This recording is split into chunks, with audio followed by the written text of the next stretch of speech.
Oi, pessoal, aqui é a Nana, sejam bem-vindos ao No Alho Duas Vezes. No vídeo de hoje eu quero falar sobre um caso que se deu início quando uma adolescente foi na delegacia de polícia de Hong Kong para falar lá que ela estava sendo perseguida por uma mulher morta.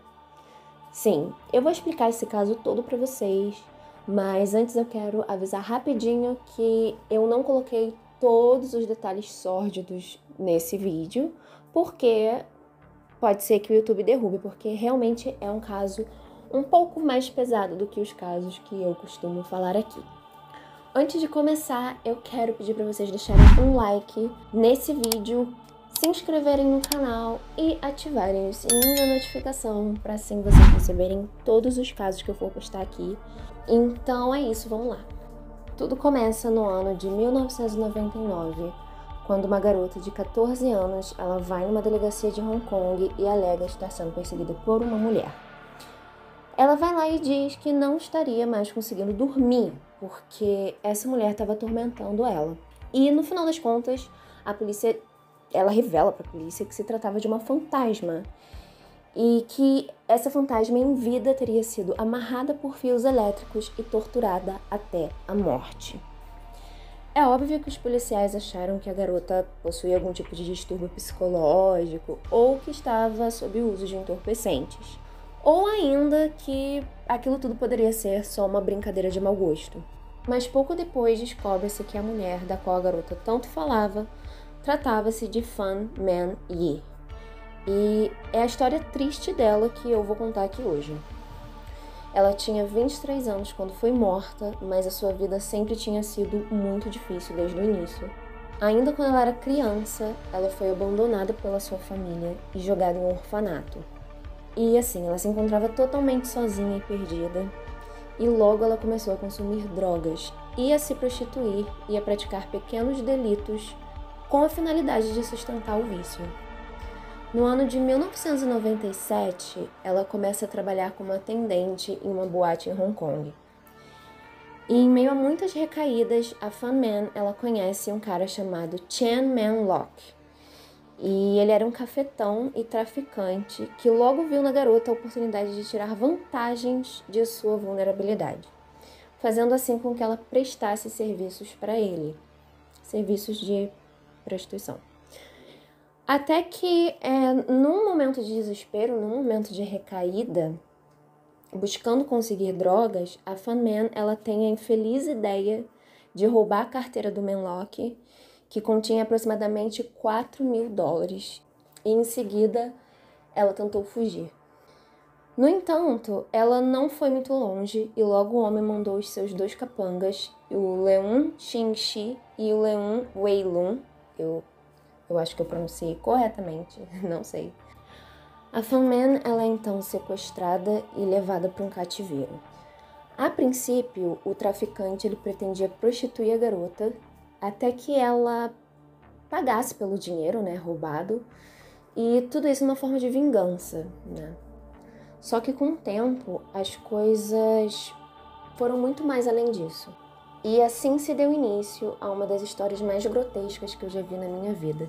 Gente, eu já vi muito caso, vários casos diferentes, várias histórias horripilantes, mas essa foi, assim, top 3. Top 3 das mais absurdas e desumanas das histórias que eu já contei aqui, que eu já vi. Drogados, o Manlock e os seus capangas, eles começam a agredir a garota constantemente.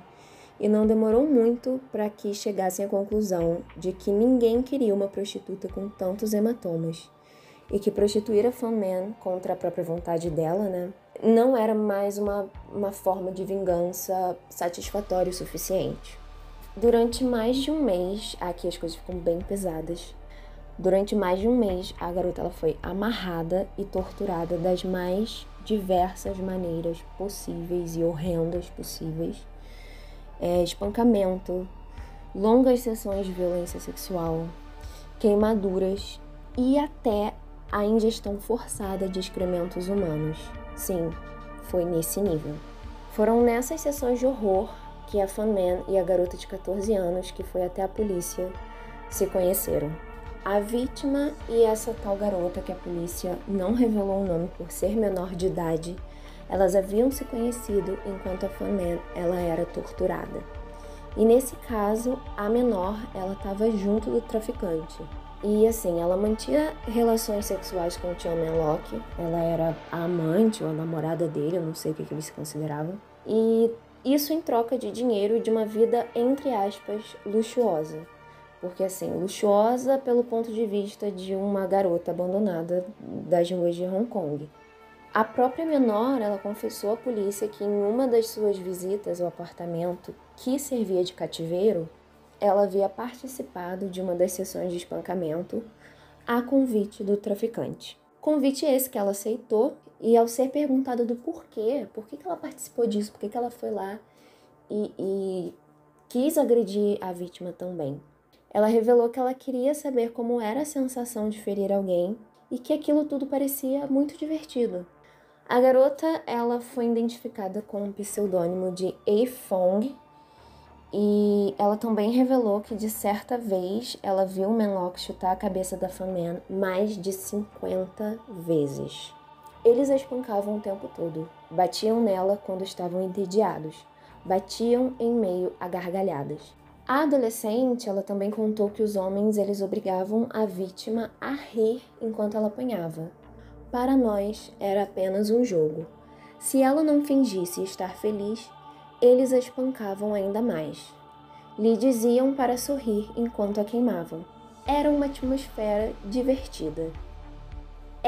Essa garota, ela achava tudo muito divertido também, assim como os três caras lá. O que é, assim, chocante. Gente, isso é, assim, psicopatia pura.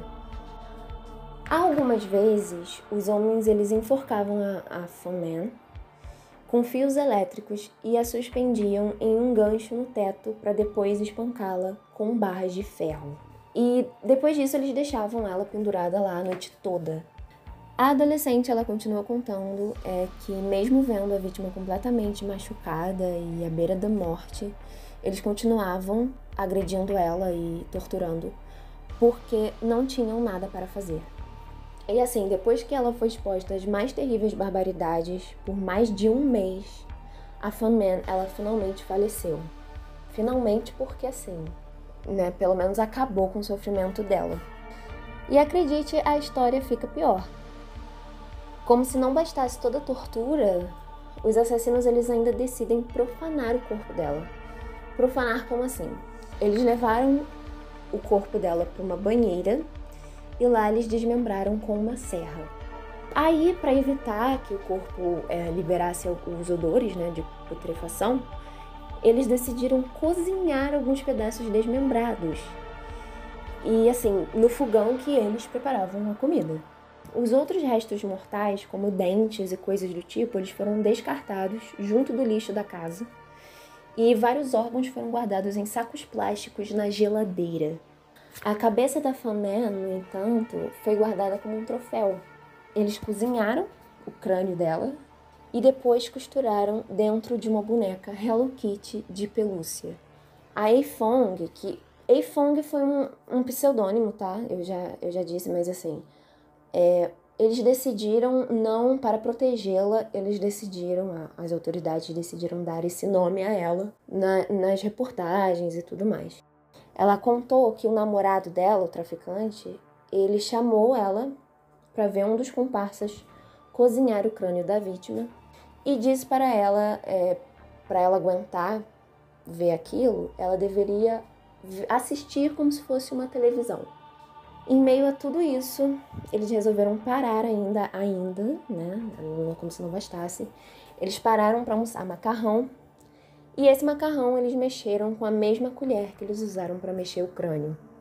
Depois disso, a tal da A-Fong, ela começou a ter pesadelos com a vítima e decidiu contar para a polícia tudo o que tinha acontecido. A fim, não porque ela era boazinha, mas a fim de se livrar dessas visões que ela estava tendo, desse incômodo. Ao serem questionados sobre a morte da garota, os três assassinos disseram que ela havia consumido altas doses de drogas ministradas por ela mesma. O que é óbvio que não colou, né? Porque Quem desmembra e cozinha uma pessoa que morreu de overdose? E a garota denominada Ifong, ela ganhou a proteção policial para depor contra os 3 homens. O que a polícia, ou seja, ela não rolou nada com ela. O que a polícia confessou que assim, só aconteceu, só foi possível porque ela era menor de idade.